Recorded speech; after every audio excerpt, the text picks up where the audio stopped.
അസ്സാം വലൈക്കും dear friends. ഇന്നത്തെ നമ്മുടെ സ്പെഷ്യൽ നിങ്ങൾ ആരും ഇതുവരെയും ട്രൈ ചെയ്ത് നോക്കിയിട്ടില്ലാത്ത ഒരു അടിപൊളി വെറൈറ്റി റെസിപ്പിയാണ്. നമ്മുടെ ഈ വീഡിയോ കണ്ടുകൊണ്ടിരിക്കുന്ന സമയത്ത് നിങ്ങൾക്ക് ഇഷ്ടപ്പെടുകയാണെങ്കിൽ ഒന്ന് ലൈക്ക് ചെയ്തേക്കണേ. അതുപോലെ തന്നെ നമ്മുടെ ഈ ചാനൽ ആദ്യമായിട്ട് കാണുന്നവരും ഇതുവരെയും സബ്സ്ക്രൈബ് ചെയ്യാത്തവരും പ്ലീസ് ഒന്ന് സബ്സ്ക്രൈബ് ചെയ്തേക്കണേ. ഞാനിടുന്ന വീഡിയോസ് ഉടനടി കിട്ടുന്നതിനായി സബ്സ്ക്രൈബ് ബട്ടന്റെ തൊട്ടടുത്ത് കാണുന്ന ബെല്ലൈക്കൺ കൂടി ക്ലിക്ക് ചെയ്തിട്ട് ഓൾ എന്ന ഓപ്ഷൻ എനേബിൾ ചെയ്യാനും മറക്കല്ലേ. ആദ്യം തന്നെ ഇതിനായിട്ട് ഒരു ബൗളിലേക്ക് 250 ml കപ്പിന് 1 കപ്പ് ചൗവരി ഇട്ട് കൊടുക്കാം. ചൗവരി അല്ലെങ്കിൽ സാബുദാനയാണ് എടുത്തിട്ടുള്ളത്. അപ്പോൾ നമ്മൾ പായസത്തിലൊക്കെ ചേർക്കുന്ന ചൗവരി ഉണ്ടല്ലോ, അതാണ് എടുത്തിട്ടുള്ളത്. പായസത്തിലും അതുപോലെ തന്നെ പ്രഥമനിലൊക്കെ നമ്മൾ വേവിച്ച് ചേർക്കുന്ന ചൗവരി ഉണ്ടല്ലോ, ചൗവരി എന്നും സാബുദാന എന്നും പല പേരിലും ഇത് അറിയപ്പെടും. അപ്പോൾ 1 കപ്പ് ചൗവരിയാണ് ഇതാ എടുത്തിട്ടുള്ളത്. ഈ ചൗവരി 2 പ്രാവശ്യം വെള്ളമൊഴിച്ച് ഒന്ന് കഴുകിയെടുക്കാം. കഴുകി വെള്ളമൊക്കെ മാറ്റിയ ചൗവരി ഒരു ബൗളിലേക്ക് ഇട്ട് കൊടുക്കാം. അപ്പോൾ കഴുകിയെടുത്ത ചൗവരിയിലേക്ക് ഒരു 1/2 ടീസ്പൂൺ ഉപ്പിട്ട് ഒന്ന് മിക്സ് ചെയ്യാം. അപ്പോൾ ഞാൻ ഒന്ന് മിക്സ് ചെയ്തെടുത്തിട്ടുണ്ട്. ഇനി ചവരയിലേക്ക് കുറച്ചായിട്ട് നല്ല തിളച്ച ചൂടുള്ള വെള്ളം ഒഴിച്ചു കൊടുക്കാം. ചൗവരി അളന്നെടുത്ത് അതേ കപ്പിൻ്റെ അളവിൽ 1/4 കപ്പ് വെള്ളം എടുത്തിട്ടുണ്ട്. ഒരുമിച്ച് വെള്ളം ഒഴിക്കരുത്, കുറച്ചായിട്ട് വെള്ളം ഒഴിച്ച് ഒന്ന് മിക്സ് ചെയ്ത് വെക്കാം.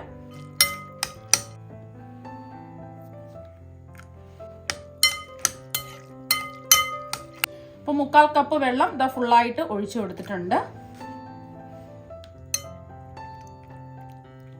ചൗവരിയെല്ലാം ഒന്ന് കുതിർന്ന് വരുന്നവരെ നമുക്ക് കുറച്ച് സമയം ഒന്ന് മൂടി റെസ്റ്റ് ചെയ്യാൻ വെക്കാം. ഇപ്പം നമ്മൾ തിളച്ച വെള്ളം ഒഴിച്ച് ചൗവരി വെച്ചിട്ട് ഒരു അരമണിക്കൂറായി. നമുക്കിതൊന്ന് തുറന്ന് നോക്കാം. കണ്ടില്ലേ, ചൗവരിയെല്ലാം കുറച്ചും കൂടെ ഒന്ന് വീർത്ത് വന്നിട്ടുണ്ട്. വെള്ളമൊക്കെ വറ്റി കുറച്ചും കൂടെ വീർത്ത് വന്നിട്ടുണ്ട്. അപ്പം നമ്മൾ പിടിച്ച് നോക്കുന്ന സമയത്ത് നല്ല സോഫ്റ്റ് ആണെന്ന് നോക്കാം. കുറച്ചും കൂടെ ഇതൊന്ന് സോഫ്റ്റ് ആവാനുണ്ട്, കുറച്ച് കട്ടിക്കാണ് ഇരിക്കുന്നത്. അപ്പോൾ കുറച്ച് വെള്ളം കൂടി ഒഴിച്ച് വെക്കാം. ഇനി ഇതിലേക്ക് ഒരു 1/4 കപ്പ് ചൂടുവെള്ളം ഒഴിച്ചു കൊടുത്താൽ മതി, തിളച്ച വെള്ളമൊന്നും ഒഴിക്കണ്ട. എന്നിട്ട് ഒന്നുകൂടി ഒന്ന് മിക്സ് ചെയ്ത് ഇതുപോലെ ഒന്ന് ലെവൽ ചെയ്ത് വെക്കാം. കുറച്ചും കൂടെ ഒന്ന് സോഫ്റ്റായി കിട്ടാറുണ്ട്. മൂടി വെച്ച് കൊടുക്കാം. ഇനി ഒരു പാത്രത്തിലേക്ക് 250 ml കപ്പിന് 1 കപ്പ് ചിരകിയ തേങ്ങ ഇട്ട് കൊടുക്കാം. അരമുറി തേങ്ങയാണ്. ഒരു തേങ്ങയുടെ പകുതി തേങ്ങ ചിരകി എടുത്തിട്ടുള്ളതാണ്. ഇനി ഇതിലേക്ക് ആവശ്യത്തിനുള്ള പഞ്ചസാര ഇട്ട് കൊടുക്കാം. ഞാനിപ്പോൾ 3 ടേബിൾ സ്പൂൺ പഞ്ചസാരയാണ് ഇട്ട് കൊടുക്കുന്നത്. പഞ്ചസാരയ്ക്ക് പകരം നിങ്ങൾക്ക് പൊടിച്ച ശർക്കര വേണമെങ്കിലും ഇട്ട് കൊടുക്കാവുന്നതാണ്.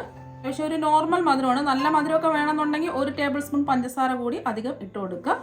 അപ്പോൾ കുറച്ച് മധുരം മതി എന്നുള്ളവർക്ക് ഇത്രയും പഞ്ചസാര ഇട്ട് കൊടുത്താൽ മതിയാകും. ഇനി ഇതിലേക്ക് ഫ്ലേവറിന് വേണ്ടിയിട്ട് കുറച്ച് ഏലക്കപ്പൊടി ഇട്ട് കൊടുക്കാം. ഒരു 1/4 ടീസ്പൂൺ ഏലക്കപ്പൊടിയാണ് ഇട്ട് കൊടുത്തിട്ടുള്ളത്. പഞ്ചസാര ചേർത്ത് പൊടിക്കാത്ത ഏലക്കപ്പൊടിയാണ്. പഞ്ചസാര ചേർത്ത് പൊടിച്ച ഏലക്കപ്പൊടിയാണെന്നുണ്ടെങ്കിൽ 1 ടീസ്പൂൺ ഏലക്കപ്പൊടി ഇട്ട് കൊടുക്കാം. നന്നായിട്ടൊന്ന് മിക്സ് ചെയ്യാം. അപ്പോൾ ഇനി ഇതിലേക്ക് നിങ്ങൾക്ക് വേണമെന്നുണ്ടെങ്കിൽ നട്ട്സൊക്കെ വേണമെന്നുണ്ടെങ്കിൽ ചെറുതായിട്ട് കട്ട് ചെയ്ത് ചേർത്ത് കൊടുക്കാവുന്നതാണ്. ഞാനിപ്പോൾ നട്ട്സൊന്നും കട്ട് ചെയ്ത് ഇതിലേക്ക് ചേർക്കുന്നില്ല. പഞ്ചസാരയും ഏലക്കാപ്പൊടിയും ചിരകിയ തേങ്ങയും മാത്രമേ ഇട്ട് കൊടുത്തിട്ടുള്ളൂ. നന്നായിട്ട് ഒന്ന് മിക്സ് ചെയ്യാം. അപ്പോൾ എല്ലാം ഒന്ന് മിക്സ് ചെയ്തതായി എടുത്തിട്ടുണ്ട്. ഇതിവിടെ ഇരിക്കട്ടെ. വീണ്ടും നമ്മൾ ചൗവരി ഒരു 1/4 കപ്പ് വെള്ളം ഒഴിച്ച് റെസ്റ്റ് ചെയ്യാൻ വെച്ചിട്ട് ഒരു 30 മിനിറ്റും കൂടി ആയിട്ടുണ്ട്. ഒക്കെ പിടിച്ച് നല്ല കറക്റ്റായിട്ട് വന്നിട്ടുണ്ട്. ഇനി സോഫ്റ്റ് ആയിട്ടുണ്ടോ എന്ന് ഇതുപോലെ ഒന്ന് പിടിച്ച് നോക്കാം. അപ്പം നമ്മൾ പിടിച്ച് നോക്കുമ്പോൾ നമുക്ക് മനസ്സിലാക്കാൻ പറ്റും നല്ല സോഫ്റ്റ് ആയിട്ട് ഇത് വന്നിട്ടുണ്ട്. നമ്മളിതുപോലെ പ്രസ് ചെയ്യുന്ന സമയത്ത് സോഫ്റ്റ് ആയിട്ട് വന്നിട്ടില്ല എന്നുണ്ടെങ്കിൽ കുറച്ച് സമയം കൂടെ മൂടി വെച്ച് കൊടുക്കുക. ആ നനവിൽ തന്നെ ഇരുന്ന് ഈ ചൗവരി നല്ല സോഫ്റ്റ് ആയിട്ട് മാറും. നമ്മൾ കുതിർത്ത് വെച്ച ചൗവരിയിൽ നിന്നും കുറച്ച് ചൗവരി ഇതുപോലെ എടുക്കുക. കൈ നനച്ചിട്ട് വേണം എടുക്കാൻ വേണ്ടിയിട്ട്, അല്ലെങ്കിൽ ഇത് ഒട്ടിപ്പിടിക്കും. ഇതുപോലെ ഒന്ന് ഉരുട്ടിയെടുക്കാം. കൈ പച്ചവെള്ളത്തിൽ നനച്ചിട്ട് ഉരുട്ടിയെടുക്കുകയാണെന്നുണ്ടെങ്കിൽ ഒട്ടും ഒട്ടിപ്പിടിക്കാതെ നമുക്ക് കറക്റ്റായിട്ട് ഇതാ കിട്ടും. എന്നിട്ട് ഒന്ന് ഇതുപോലെ ഒന്ന് പരത്തി കൊടുക്കാം. നമ്മൾ പരത്തിയെടുത്ത ചൗവരിയുടെ നടുവിലായിട്ട് 1 ടേബിൾ സ്പൂൺ തേങ്ങയുടെ ഫില്ലിങ് വെച്ച് കൊടുക്കാം. അപ്പോൾ തേങ്ങയുടെ ഫില്ലിങ്ങിന് പകരം നിങ്ങൾക്ക് ഇഷ്ടമുള്ള ഫില്ലിംഗ് ഒക്കെ വെച്ച് കൊടുക്കാവുന്നതാണ്. ഒരുപാട് അങ്ങ് വെക്കണ്ട. ഇതൊന്ന് ക്ലോസ് ചെയ്യാം. ഫില്ലിങ് പുറത്ത് വരാത്ത രീതിയിൽ ക്ലോസ് ചെയ്ത് ഉരുട്ടിയെടുക്കാം. തേങ്ങയുടെ ഫില്ലിങ് പുറത്ത് വരാത്ത രീതിയിൽ ഇതുപോലെ ഒന്ന് ഉരുട്ടിയെടുക്കാം. ബാക്കിയെല്ലാം ഇതുപോലെ തന്നെ ചെയ്തിട്ടെടുക്കാം. ഇപ്പം ചവരി മുഴുവനും ഇതാ ഫില്ലിംഗ് ഒക്കെ വെച്ച് ഇതാ ഉരുട്ടിയെടുത്തിട്ടുണ്ട്. ഇപ്പം 6 ഉരുളകളാണ് ഞാൻ ഉരുട്ടിയെടുത്തിട്ടുള്ളത്. ഇനി ഇതൊന്ന് ആവിയേറ്റിയെടുക്കാം. എടുക്കുന്നതിന് വേണ്ടിയിട്ട് ഇഡ്ഡലി ചെമ്പിൽ കുറച്ച് വെള്ളം തിളപ്പിക്കാൻ വെച്ചിട്ടുണ്ട്. ഒരു 2-3 ഗ്ലാസ് വെള്ളം തിളപ്പിക്കാൻ വെച്ചിട്ടുണ്ട്. അപ്പോൾ വെള്ളം തിളച്ചതിന് ശേഷം ഇഡ്ഡലി തട്ട് വെച്ച് കൊടുത്തു.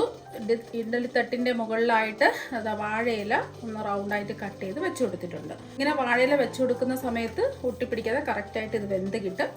വാഴയില ഇല്ലാന്നുണ്ടെങ്കിൽ ഇഡ്ഡലി തട്ടിൽ നെയ്യോ എണ്ണയോ ഒന്ന് ബ്രഷ് ചെയ്തിട്ട് വെച്ച് കൊടുക്കുക. അല്ലാന്നുണ്ടെങ്കിൽ ഇത് വെന്ത് വരുന്ന സമയത്ത് അടുക്കി പിടിക്കും. ചിലപ്പോൾ അടുക്കി പിടിക്കാൻ സാധ്യതയുണ്ട്. ഓരോന്നായിട്ട് ഇലയുടെ മുകളിലായിട്ട് വെച്ച് കൊടുക്കുക.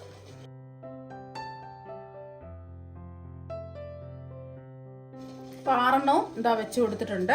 ഇനി മൂടി വെച്ച് മീഡിയം ടു ഹൈ ഫ്ലെയിമിൽ ഒരു 15 മിനിറ്റ് ആവിയേറ്റി എടുക്കുക. ഇപ്പം നമ്മളിത് ആവിയേറ്റാൻ തുടങ്ങിയിട്ട് ഒരു 15 മിനിറ്റ് കഴിഞ്ഞിട്ടുണ്ട്. നമുക്കിത് തുറന്ന് നോക്കാം. ഇപ്പം കണ്ണിൽ നല്ല കണ്ണാടി പോലെ ഇരിക്കുന്നത് നമുക്ക് കാണാൻ പറ്റും. ചൗരിയൊക്കെ നല്ലോണം വെന്ത് വന്നിട്ടുണ്ട്. അപ്പോൾ ചില ചൗരിയൊക്കെ വെന്ത് കിട്ടുന്നതിന് കുറച്ച് സമയം എടുക്കും. അങ്ങനെയാണെന്നുണ്ടെങ്കിൽ ഒരു 15 മിനിറ്റ് എന്നുള്ളത് ഒരു 20 മിനിറ്റ് വേവിച്ചെടുക്കുക. നമുക്ക് വെന്ത് വരുമ്പോൾ തന്നെ നമുക്ക് കാണാൻ പറ്റും. ഇതുപോലെ നല്ല ചൗരിയൊക്കെ തിളങ്ങി കണ്ണാടി പോലെ ഇരിക്കുന്നത് കാണാൻ പറ്റും. ഇപ്പം നല്ല ചൂടാണ്. ഇതിൻ്റെ ചൂടൊന്ന് മാറട്ടെ. ഫ്ലെയിം ഓഫ് ആക്കാം. ഇനി ഒരു പാത്രത്തിലേക്ക് 250 ml കപ്പിന് 1.5 കപ്പ് നല്ല കട്ടിയുള്ള പാല് ഒഴിച്ചു കൊടുക്കുക.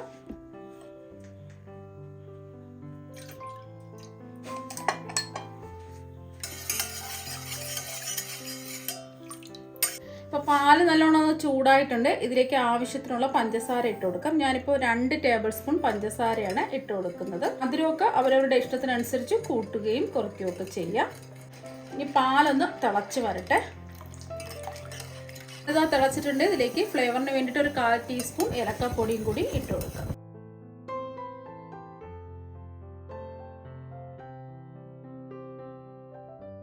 അപ്പോൾ കാണാൻ ഒരു ഭംഗിക്ക് വേണ്ടിയിട്ട് പിങ്ക് കളറിലുള്ള ഫുഡ് കളറും കൂടെ ചേർത്ത് കൊടുക്കുന്നുണ്ട്. അപ്പോൾ ഇത് വേണമെന്ന് നിർബന്ധമൊന്നുമില്ല.